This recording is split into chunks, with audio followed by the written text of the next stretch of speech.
सामाजिक पत्रकार और लेखिका। आप सब लोगों को हमेशा मिलवाती हूँ आगाज एक नई सोच पर, देश भर की ऐसी प्रतिभाओं से, ऐसे हुनर से और ऐसे अचीवर्स लोगों से जिन्होंने विषम परिस्थितियों में बनाई अपनी जगह और जो कर रहे हैं देश और समाज के लिए बेहतरीन। ऐसी ही एक समाज सेवी आज हमारे साथ में है, सीमा दुबे त्रिपाठी जी हमारे साथ इलाहाबाद से हैं।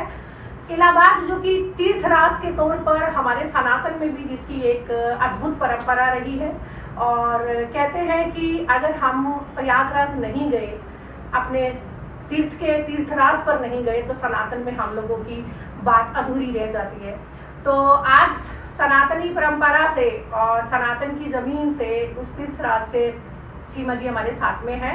और सीमा जी के बारे में मैं इतना ही कहना चाहूँगी कि ऐसा कोई कार्य नहीं है कि किसी ज़रूरतमंद की कोई बात उन तक पहुँची हो और वो काम उन्होंने नहीं करवाया हो या नहीं किया हो। एक बहुत ही बेहतरीन उनके साथ लोगों की टीम जुड़ी हुई है और पूरे इलाहाबाद में उनको लोग उनके नाम से जानते हैं। बहुत बहुत स्वागत आपका कार्यक्रम में आने के लिए। सीमा जी अपने बारे में थोड़ा सा हमारे दर्शकों को बताएं। हम वैसे तो असम से रहने वाले हैं, मतलब मम्मी के घर है मेरा, और शादी वादी होने के बाद गोरखपुर के रहने वाले हैं, योगी जी के शहर से। उसके बाद हम प्रयागराज में रहते हैं जी, और प्रयागराज में पिछले 8 साल से रह रहे हैं। इसके पहले मतलब ऐसा नहीं है समाज सेवा पहली बार कर रहे हैं, बचपन से ही करते आ रहे हैं, थोड़ा बहुत, ज़्यादा नहीं। ज़्यादा शुरू कब किए बताएं? जी बिल्कुल बताएं, और यही आपकी जर्नी लोगों से जानना, शेयर करना चाह रहे हैं हम कि किस तरीके से एक देखिए आपने कहा आप आसाम से हैं, आप गोरखपुर रहे, उसके बाद आप प्रयागराज, तो आप जहाँ भी जुड़ी हैं वो एक वास्तविक सनातन की मिट्टी और संस्कारों की मिट्टी रही है। तो सीमा जी की यात्रा के बारे में ही आज लोगों को बताना चाहते हैं। वैसे तो थोड़ा बहुत जैसे मान लीजिए समाज सेवा तो भाव वही होता है कि चलो इनको कर दो उनको कर दो, थोड़ा भी करता रहता था।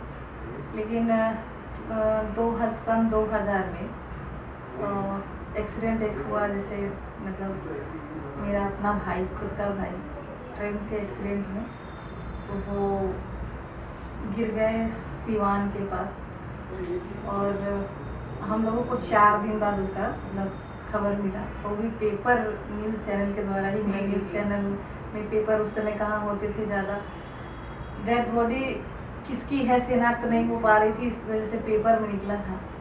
तो 4 दिन बाद हम लोगों को किसी तरह मतलब पता चला कि मतलब ये अपना है, और किसी ने मामा के घर वाले लोग पहचान पाए। तो बाद में जब हम लोग उस जगह पे पहुँचे तो मुझे यही लगा, मतलब खुद से पता करने के बाद, चारों तरफ घूमने और लोगों से पूछने के बाद ये पता चला कि गिरने के बाद ट्रेन से वो 8 घंटे तक जिंदा था और पानी भी मांग रहा था और लोगों से मदद मांग रहा था। 8 घंटे तक किसी ने उसका मतलब उसकी मदद नहीं की, और उस मदद के ना मिलने के कारण उनकी डेथ हुई। उसके बाद से मतलब ठीक 1-1.5 महीने बाद हम प्रेग्नेंट थे और हम जा रहे थे, क्योंकि हमारे हस्बैंड तहसीलदार रहे, गोरखपुर में रहे, तो वहाँ से निकले हम, तहसील साहब की गाड़ी और अधिकारी की गाड़ी चल रही थी, उसमें बैठे थे। सामने एक एक्सीडेंट हुआ था जिसमें एक बच्चा रो रहा था, पिता मतलब ट्रैक्टर से मतलब एक्सीडेंट से वो मर गया था। लोग उसको घेर करके जैसे मतलब देख रहे थे, और कोई मतलब मदद के लिए न जा रहा था, ना एम्बुलेंस, ना पुलिस, ना कुछ भी। हमने अपनी गाड़ी रुकवाया और जो अपने ड्राइवर और जो चपरासी होते हैं हम लोगों से बोला, अरे मैम साहब क्यों उतर रही हैं, क्यों उतर रही है, रुक जाओ, अरे वो आपका काम नहीं है। हमने कहा नहीं मेरा काम है। हम उतरे वहाँ से, उतर करके सबसे पहले बच्चे के मतलब रुई से पानी से मतलब चेहरा पोछे। उसके बाद बच्चे को वहाँ से मतलब लोग कह रहे थे पुलिस केस है, आप मत ले जाओ, आप फंस जाएंगे, लेकिन हम कहे चलो हटो यहाँ से, मतलब हटाते हुए बच्चे को लेकर के गाड़ी में बैठाए, गाड़ी में बिठा करके सीधे सदर हॉस्पिटल गोरखपुर में पहुँचे। वहाँ पे ब्लड मतलब नहीं था, मुझे उस समय पता नहीं था कि ब्लड कैसे देते हैं, कौन देता है और कैसे मिलता है। डॉक्टर ने बताया कि कोई ब्लड देगा, उसके बाद ब्लड आएगा, तो मैं गई कि मैं ही दे देती हूँ अगर हो जाता। तो उन्होंने कहा कि आप तो प्रेग्नेंट, आप नहीं किसी और से दिला सकते। फिर हमको कई लोगों से बोलने के बाद मुझे समझ में नहीं आया, तो जो हम लोग का गाड़ी का जो ड्राइवर था उसने, वो मोहम्मदन लड़का था, हाँ। उसने कहा कि मैम साहब मैं दे देता हूँ। उसने ब्लड दिया, उस बच्चे को हमने ब्लड दे करके कुछ पैसे वैसे दिए। फिर डॉक्टर ने कहा कि खतरे से बाहर है। उसके डिटेल वगैरह तो पता नहीं चला, लेकिन हाँ वो खतरे से बाहर था। उसके बाद हम 6 घंटे बाद उसको छोड़ करके मतलब हम लोग तो अपनी जगह यहाँ पे से यहाँ आपकी से समाज सेवा की शुरुआत हुई। शुरुआत देखिए हुई। सीमा जी की इस बात में एक बहुत बड़ी बात है कि इनके भाई की डेथ जो है कि वो टाइम पर मदद ना मिलने के कारण हुई। फिर एक बार और एक बच्चे की जान उन्होंने बचाई जो कि टाइम पर उसकी मदद की। तो ये जो सोच थी, ये जो भावना थी, वो भावना आगे चलकर इतनी विशाल और इतनी बड़ी बनी कि अभी रिसेंटली 15 अगस्त को इन लोगों ने एक पुलिस मित्रों के साथ मिलकर जो ब्लड ऑर्गेनाइजेशन कैंप ऑर्गेनाइजेशन किया था, 207 यूनिट ब्लड, उसमें 207 यूनिट ब्लड इन्होंने इकट्ठा किया उस ऑर्गेनाइजेशन के जरिए, पुलिस मित्रों के जरिए। और आज इलाहाबाद में अप्रोक्सीमेटली कोई भी ऐसा काम होता है कि ब्लड का काम हो, मेडिकल हेल्प का काम हो या किसी भी तरह की जरूरतमंद की सहायता, तो मेरे ख्याल से इन लोगों की पूरी टीम रात को भी किसी भी टाइम भी उनकी मदद के लिए हाजिर होती है। आज हजारों हजार की संख्या में सीमा जी के साथ ब्लड देने वाले बच्चे जुड़े हैं। वो स्कूल के बच्चे हैं, कॉलेज के बच्चे हैं। तो सीमा जी इसके बाद किस तरीके से आपके साथ लोग जुड़ते गए और किस तरह से वो एक इतना बड़ा कारवा बना? उसके बाद तो ये तो मतलब हो गया कि करना ही है, अब तो किसी की भी मदद करनी है, चाहे जो भी मिले उसे छोड़ना नहीं है। उसके बाद शुरू होता गया, बाकी कोरोना काल आया, इसमें तो सबको मदद की जरूरत है जी। और घर और सबसे ज्यादा जरूरत पड़ी ब्लड की और मेडिकल सुविधाओं की, ऑक्सीजन की या फिर जो भी है। तो उसमें हम लोग घर बैठे क्या कर सकते थे, उसमें सोशल मीडिया का बहुत बड़ा योगदान है। सोशल मीडिया की वजह से जो है, जो आज के समय में जो लोग मदद के लिए आगे आ रहे हैं, जो मदद के जिसके मन में भाव आ रहे हैं, इसका सबसे बड़ा योगदान सोशल मीडिया का रहा है। वो कोरोना काल से रहा है। बिल्कुल। कोरोना काल में लोग जो है एक दूसरे को जानते नहीं थे, फिर भी लोगों ने मदद किया करते गए। और हम लोगों के साथ तो हम लोग, मेरे कोरोना काल में ही मैंने अपने फेसबुक आईडी बनाया था, न्यू बनाया था। कोरोना काल में जो है बहुत सारे लोग एक दूसरे से जुड़ते गए और जुड़ते जुड़ते एक अच्छा खासा कारवा बना। और उसमें बहुत सारे लोग ऐसे हैं, किसी का नाम एक आदमी का लूंगी तो 10 लोग बोलेंगे मेरा क्यों नहीं ले रहे, नाम मैं नहीं ले रही हूँ। बहुत सारे लोग हैं जो भाई बहन दोस्त मित्र जो भी है, तो अच्छा खासा एक टीम बन गया। 10,000 से अधिक लोग उसमें एक्टिव हुए और लोग जो है उसको अपना करते गए। पता ही नहीं चला किसने कब क्या मदद मांगी और किसने कब जाके पूरा कर दिया। और हमें ना तो मदद मांगने वाले का पता है और ना तो मदद देने वाले का पता। हमने एक मतलब अपील भी कई बार की, कई बार हम लोगों ने मदद कराई भी, कई बार हम खुद भी अपील किए हैं और पता नहीं किसने जाके कर दिया है। तो ऐसे करके अब तो बहुत सारे संख्या में लोग जुड़ गए हैं और आज सीमा जी के साथ वो भी लोग हैं जो अपनी बेटियों की शादियां कराते हैं और उनको एक बार बात करते हैं तो वो उनके लिए मांगती हैं और वो हो जाता है। बहुत सारे ऐसे लोग हैं जो ब्लड के लिए। और एक केस जिसकी मैं जरूर बात करना चाहूंगी, वो आकाश गुप्ता का एक केस है जिसमें मैं भी आप लोगों के साथ जुड़ी थी। उस केस में सीमा जी, उस केस पे थोड़ा प्रकाश डालिएगा।